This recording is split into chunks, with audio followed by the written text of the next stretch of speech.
All right, moving on. It's one of the longest rivers in the world and a lifeline for over 500 million people. The Ganges River, also known as Ganga in India, is sacred and filled with ancient history. But the river is slowly dying in today's modern world as it's heavily polluted by humans. Keith Kosinski traveled to India to learn more about this river in danger and what's being done to protect it. You just can't explain it. It's an unbelievable feeling, and I feel grateful that I have come here. Sacred. A spiritual interaction comes with this river. Powerful. It's a lifeline of our country. And threatened. It's a quite sad story that it's being polluted. The Ganges River is the most important river in India, but it's also a river that's in serious trouble. It's the longest river in India and is the third longest river in the world by water flow. For thousands of years, meltwater from the Himalayan mountains in northern India has been flowing into the river. It then makes an over 1,500-mile journey through India and Bangladesh into the Bay of Bengal. Along the way, the Ganges River gives life to over 500 million people. What does the Ganges mean to you and India as a whole? The upper north part of India is pretty much dependent upon the Ganga River for fertility and for its basic agricultural needs that are very important.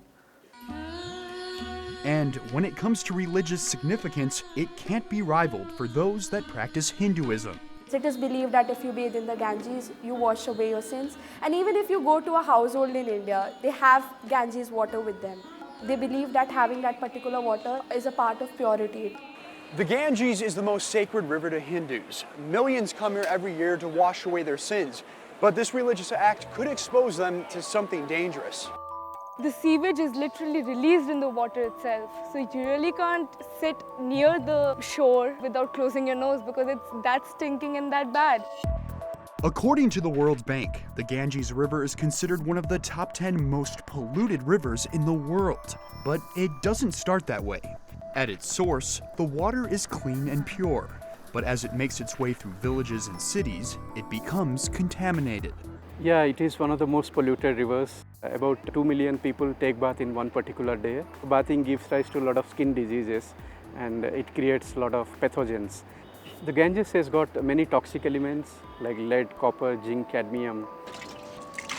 For example, if there is a leather industry, when they dump their waste into the river downstream, the concentration of selenium will be very high. The Ganges now has also got a lot of arsenic.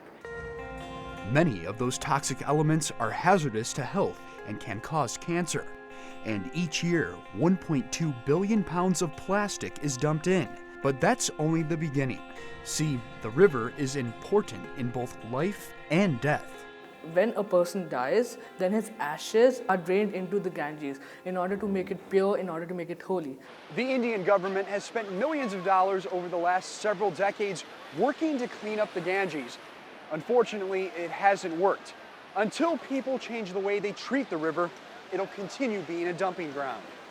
They've tried laws, fines, police monitors, and even granting the river the same rights as humans, but none of them worked.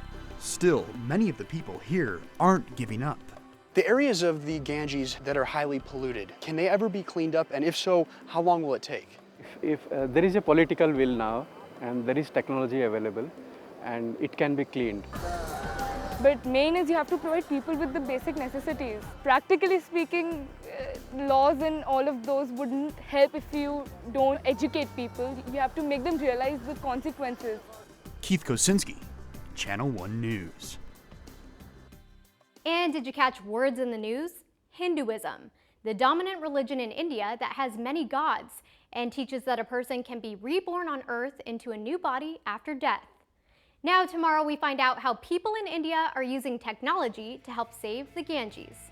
Okay, coming up after the break, some good news for college grads.